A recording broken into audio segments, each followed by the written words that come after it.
Johnson's Wax Program with Fibber McGee and Molly.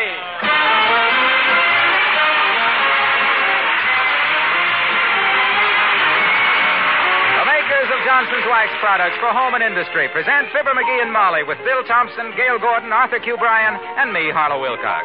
The script is by Don Quinn and Phil Leslie. Music by the King's Men and Billy Mills Orchestra.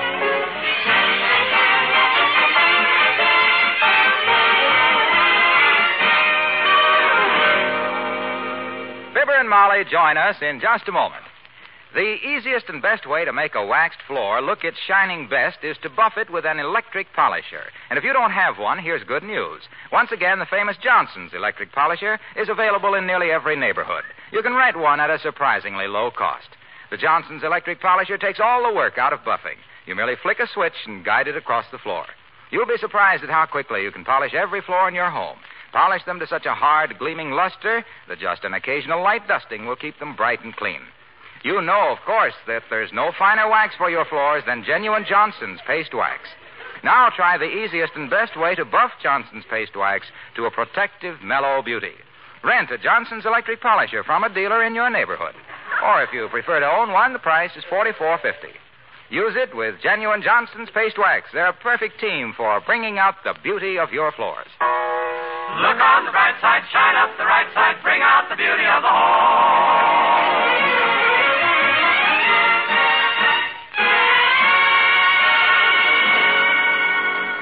Wistful Vista's annual contest on I Like to Patronize My Neighborhood Merchants Because is over.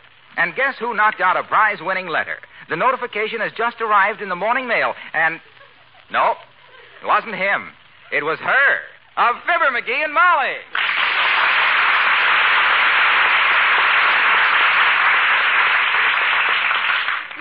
McGee, I won. Isn't that exciting? I won a prize. Imagine, the first contest I ever won, dearie. Well, gee, that's wonderful, kiddo. Congratulations. Sure. We'll sell the electric refrigerator because we already got one. What? We'll keep the car and sell our old one. You keep the mink coat and I'll learn to fly the airplane. We can take the trip to Honolulu while they paint the house and refurnish the living room. Then when we get back... McGee, wait a minute. Huh? I didn't win all that stuff. I just won a new... What do you mean, all that stuff? Why, that's hardly anything in a contest these days. And if that Ralph Edwards thinks he's going to renege on all them promises, by George... This was not truth or consequences. Huh? This was the annual Wistful Vista I Like to Patronize My Neighborhood Merchant Because in 25 words or less. Oh, that. What's the first prize in that vacant lottery?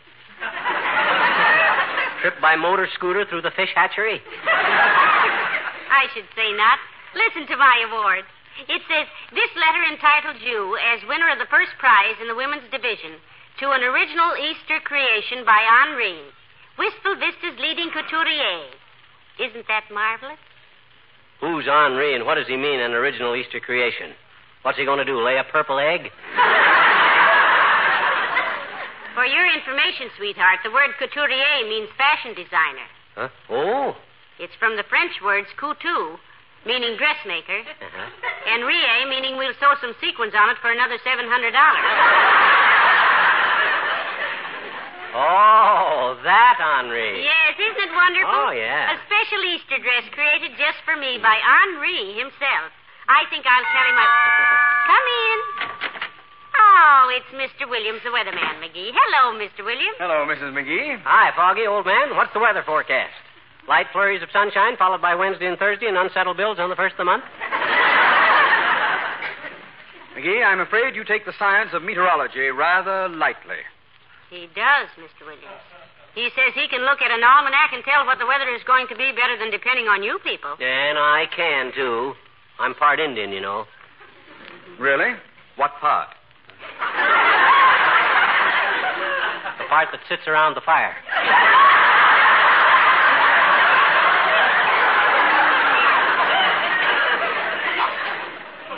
Are Indians good weather prophets, Mr. Williams? Oh, yes, indeed they are. Yeah, eh? Some Indian tribes have uncanny powers of weather forecasting. Yeah? I spent 3 years with the Camelback Indians of western Arizona, and I'm still mystified. Yeah? Every year when they performed their rain dance, it rained within 24 hours. Oh, well, that's easy explained. They just waited for a rainy day and then held the dance the day before. Oh, I don't know, McGee. Some things aren't so easily explained. Yeah? Now, I'm not superstitious, but I went to a St. Valentine's dance once, and the next day I got 12 Valentines.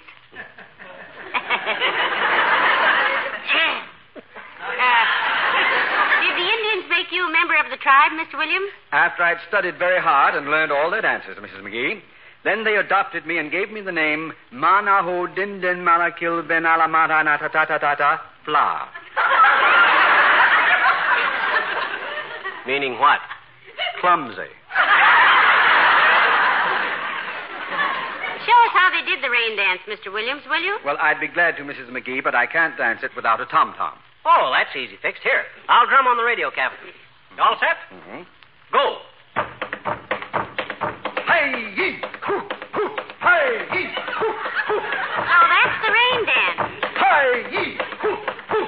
Hey-yee! Hoo-hoo! Hey!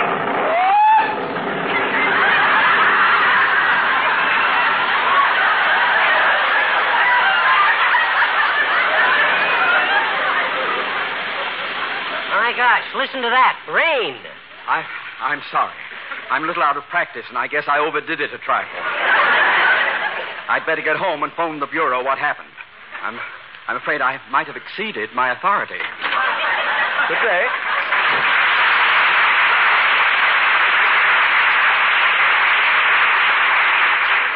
Wasn't that the most amazing thing you ever saw, McGee? He did the rain dance and it rained. Oh, I don't know. My cousin Louie learned to foxtrot one night, and on the way home he got bit by a fox. So he said, hey,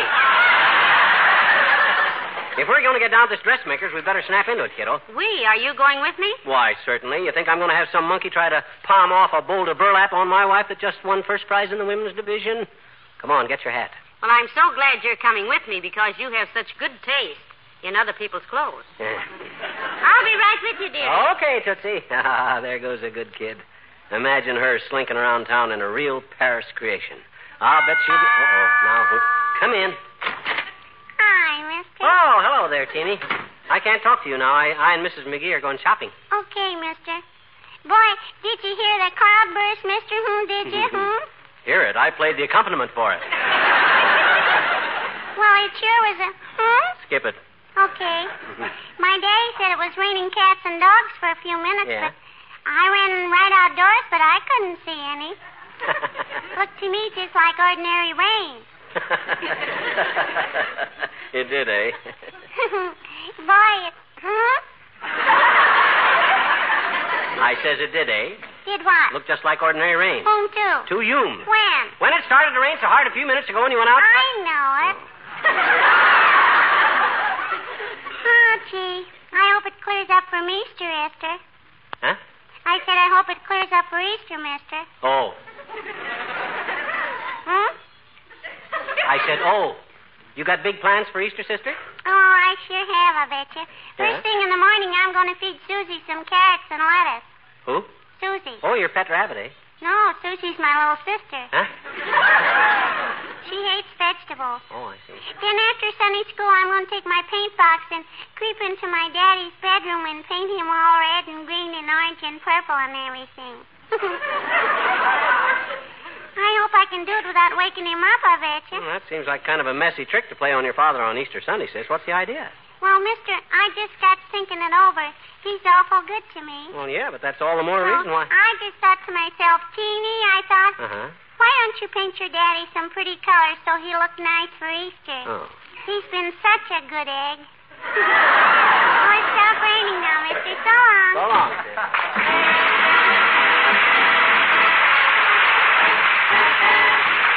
Billy Mills and the orchestra and Saturday Date.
Come on, McGee. Here's Henri. Oh. My goodness, I'm so anxious to get in there. Yeah, hey, he can't be doing much business. He's only got one dress in the window.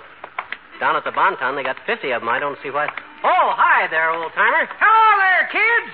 Hey, what you doing downtown? Well, I'm getting a new dress for Easter, Mr. Oldtimer. Yeah. I suppose you'll be out Sunday morning to join the Easter parade? No, I sure will, daughter. I love parades. Steam calliopes, tootling fellas with red coats and boat hooks and elephants. Sure brings back memories. Yeah? Used to be with a circus, you know, till my feet got burned so bad. Well, how did your feet get burned so bad?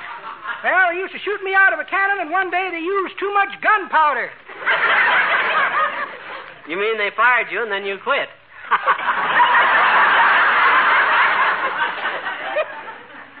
Son, it was no joking matter. No?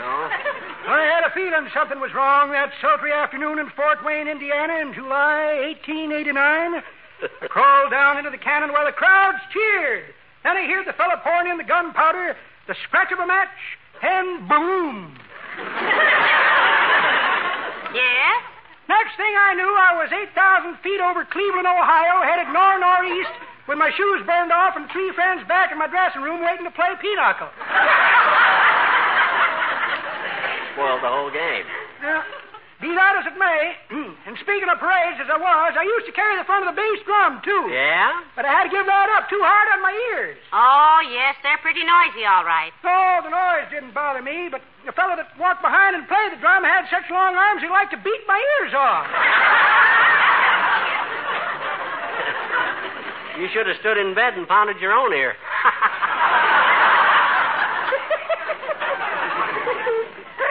That's pretty good, Johnny, but that ain't the way I heard it. The way I heard it, one feller says to t'other feller, says, seen my wife lately? She's had her face lifted. Is that so? Says t'other feller. Now, who'd ever steal a thing like that?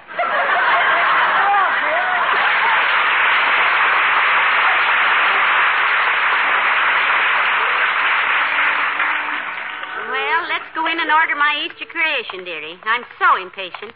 I wonder what Henri will want to make for me. Come on. Wow. What a shop. Some stuff. Wow. Is this an extra thick carpet, or is this joint built on quicksand? I'm in it up to my ankles, Molly. I can't... McGee, Huh? look. Huh? Mrs. McDonald and those other women over there. Huh? What are they staring at me for? Is my slip showing or something? No, and even if it was and you were wearing army boots, you'd still look better than any of them biddies. Look at him whispering. Talk about cats. I'm glad I ain't carrying a can of salmon. I bet you, by George, they're ready. Oh, bonjour, madame and monsieur. You are perhaps wishing an appointment with the great Henri, no? Look, sis. It's been 30 years since I was in France, and my parler français has lost some of its boo. Now, let's keep this in broken English, shall we? Monsieur is pleased to make a joke. Your husband, madame, il est très joli. Oh, you ought to see him at a party with mayonnaise in his hair. Trying to flip a spoon into a water glass. Well, miss, I'd like to see Henri, please. Tell him Mr. and Mrs. Fibber McGee want to see him. Yeah, my wife won the contest, sis. Henri's going to whip her up something for Easter. Oh, Madame McGee. Yes. Oh, mais oui, madame. Henri didn't expect you. He is at the moment in conference, but I will tell him that you are here. Well, I'm sorry you didn't like the idea, Henri. I thought it was a pretty clever stunt myself. McGee, look, it's Mr. Wilcox. Hello, Mr. Wilcox. Who? Oh, hi, Junior. Well, what are you two doing down here? I brought Molly down to have a dress designed for Easter, Junior. What's your excuse? Oh, I had a great idea for Henri, pal, but Yeah? he can't see it. Oh. And he's supposed to pride himself on being original. Well, maybe he likes to think them up himself, Mr. Wilcox. Say, you don't mean you're designing dresses for him. No, I just had an idea for a material, Molly. One of those prints that are so popular for spring. I think it'd be wonderful for hostess gowns particularly, and I'd call it the hospitality print. Oh, that sounds good, Junior. Weave us a yard or two. Well, it'll be a series of tiny scenes, you see. Uh-huh. First, a print of a housewife looking dejected, sort of downcast, with a section of dingy-looking linoleum at her feet. Then a picture of a can of Johnson's self-polishing glow coat, and the words, no rubbing, no buffing. Then along the side of the gown would be the same housewife smiling. And the same linoleum, but with a high, glistening glow coat shine on it. Oh. The sort of beautiful new look that only Johnson's self-polishing glow coat can give your linoleum so easily. It'd be swell on a glazed chintz. But Mr. Wilcox... I figure he could line the gown in a contrasting color, you see, with a design of cans of glow coat rampant on a field of gleaming faces. Oh. Indicating the happiness that glow coat brings and the warm hospitality which would give the print its name. Yeah. Along the hem, he could embroider Harlow Wilcox, representative. Oh. And maybe my phone number. Oh. Nothing vulgar, you understand. Just a small handwork signature. Look, hey. Look, Waxy. Yes, pal. Do me a favor, will you? I'd like to, pal, but I've got to go. That's it. Oh, so long, Molly.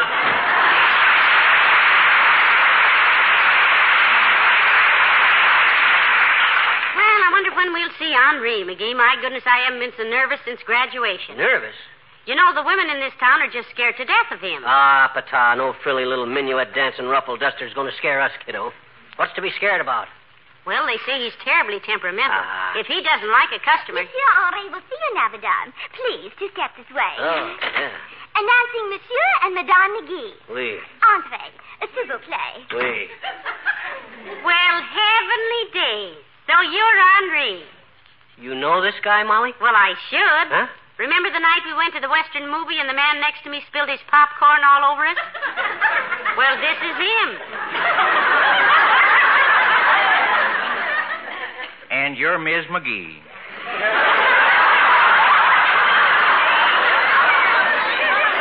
Well, it sure is small world, ain't it? Well, howdy, McGee. Sit down. Say, it's a nice-looking suit you got on there. You like this suit, Henri? January clearance sale at the Bonton, $35 with 2 vests. I wear out a lot of vests because I'm an elk and my elk's tooth swings back and forth like a pendulum. I like the 6 buttons on the cuff, Henri. Hey, that's real tricky. Yeah. I sure like the way that coat drapes, too. Well, I'm kind of fussy about how my coats hang around the chest, Hank. Not a bad-looking pair of pants you got on there, too, either. Them reverse pleats? Yep, I always wear reverse pleats. Mm-hmm. Get thick in the waist around my age, and the pleats kind of soften up the outline. Mm-hmm. You wear belt or galluses? Suspenders. Oh. Me, too. The pants hang better. Mm-hmm. I thought I like that button-down shirt collar you got on there, too, Hank. That's nice. Well, thanks. It's mighty comfortable. Yeah. Oh, excuse me, Ms. McGee. Here's a magazine you can read while we talk. What? Well, I don't want to read a magazine. I came down here to get a dress designed, remember? Oh, my gosh, she did it, that, Henri. Oh, sure. Well, now then, Ms. McGee, I'm going to design you something real pretty. Eloise, get me a bowl of that bengaline and whatever else is laying around out there, except Mrs. McDonald, and drag that dress for me in here. And hang up my beret, will you? Oui, Henri. Bengaline and whatever else. Well, now, let me see, folks. Take a look at these patterns. Here's one I done for Miss McDonald. She's the president of the bank's wife, and she was real tickled with it. Liked it, did she? No, she hated it. Huh? Tickled her so much she kept laughing in church. Kind of fuzzy material. Well, Hank, I think you and I are going to get along. Now, here's my idea for a dress for my wife. Now, suppose we take a few yards of décolleté, sweep it up the shoulder in a sort of a percale bodice with a line gusset to offset the dirndl. Now, McGee, I don't Well, now, think... McGee, I sure would consider that idea a long time before I threw it out. Mabel, my pincushion. Okay, Miss McGee, now take off your coat. Now, let me see here. I think maybe a nice suit, full skirt with a fitted jacket and some peplum.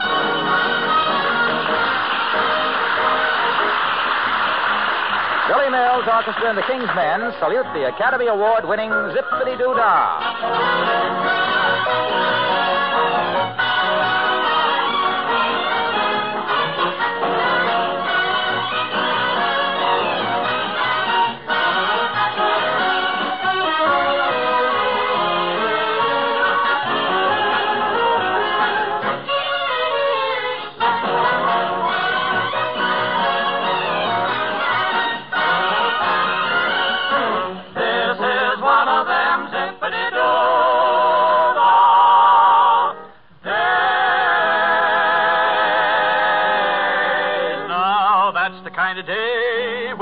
Open your mouth without a song, jump right out of it. Zippity-doo-dah, zippity-yay. My, oh my, what a wonderful day.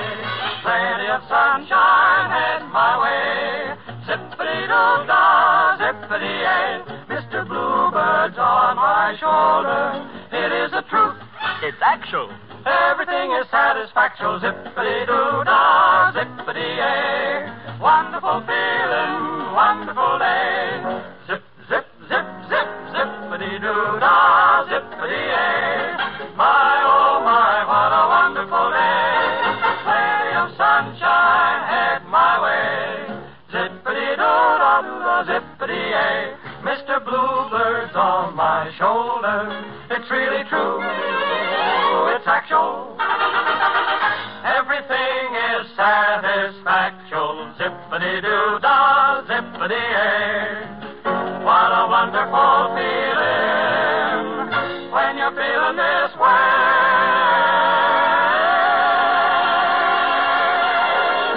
What a wonderful zippity-doo-dah.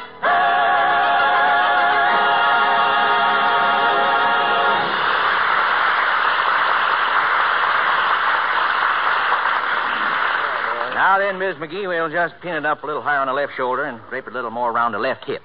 There you are. Now take a look into the mirror. Why, that's beautiful, Henri. Simply beautiful. Well, George. And all with a handful of cloth and a mouthful of pins. Well, that's going to make a mighty handsome suit, Henri. Well, thanks, folks. Glad you like it. Eloise, take Miss McGee's measurements. Show her the best linings and buttons we got in the place.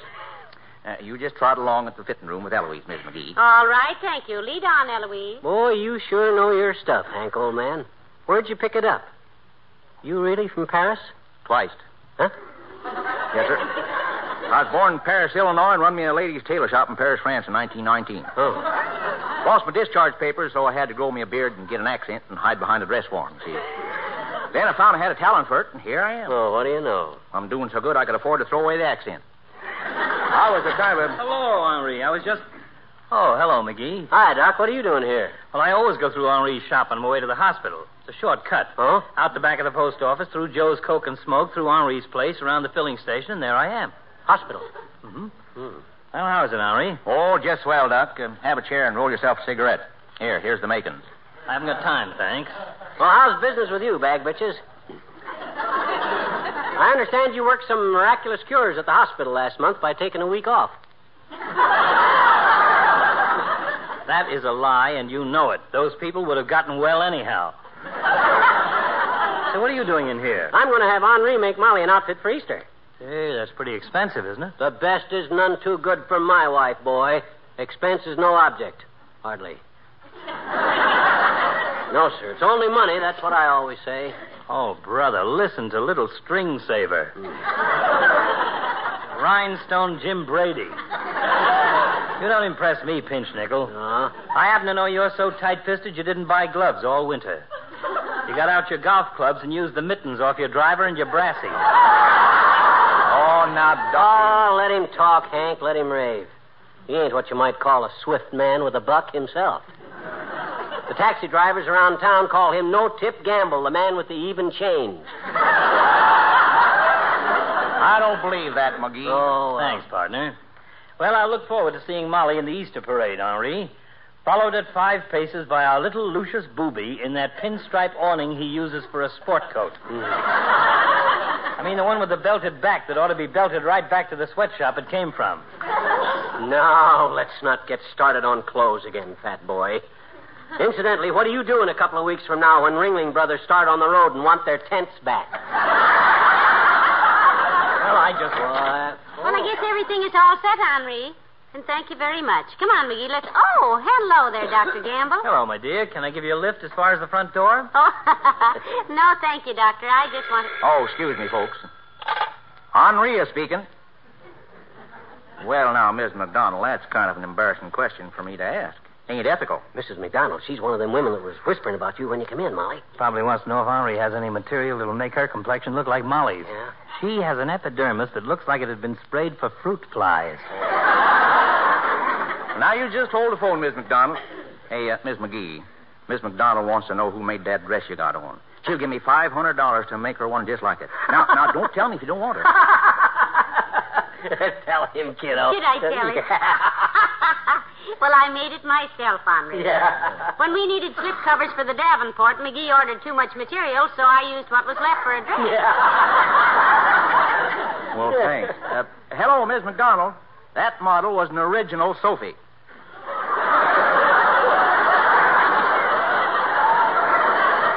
That's right, and it can't be duplicated. I'm sorry, Miss McDonald. Well, I'll have your outfit ready for Easter, Miss McGee. Thank you, Henri. Hey, Doc, you want to get in the Easter parade with Molly and me? Molly can wear her new creation, and you and I will walk behind her carrying the Davenport, huh?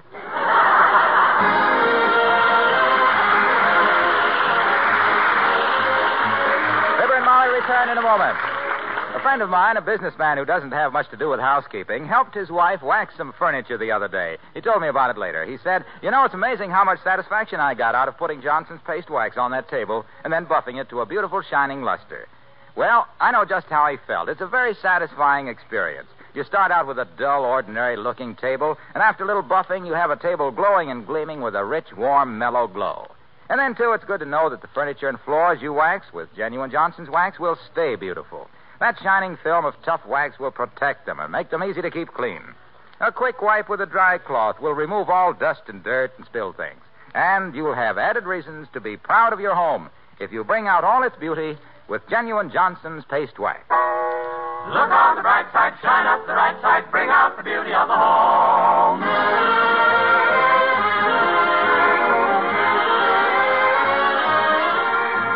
Ladies and gentlemen, you probably know that the song Zippity-Doo-Dah won an Oscar during the recent Motion Picture Academy Awards. Yes, Ken Darby and our own King's Men featured it in Walt Disney's Song of the South.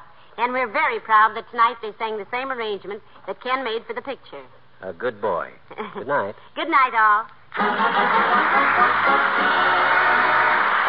makers of Johnson's Wax Products, Racine, Wisconsin, bring you Fibber McGee and Molly each week at this time. Be with us again next Tuesday night, won't you? Good night.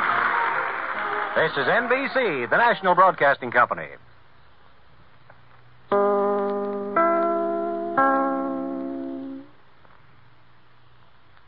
This is WMAQ NBC in Chicago.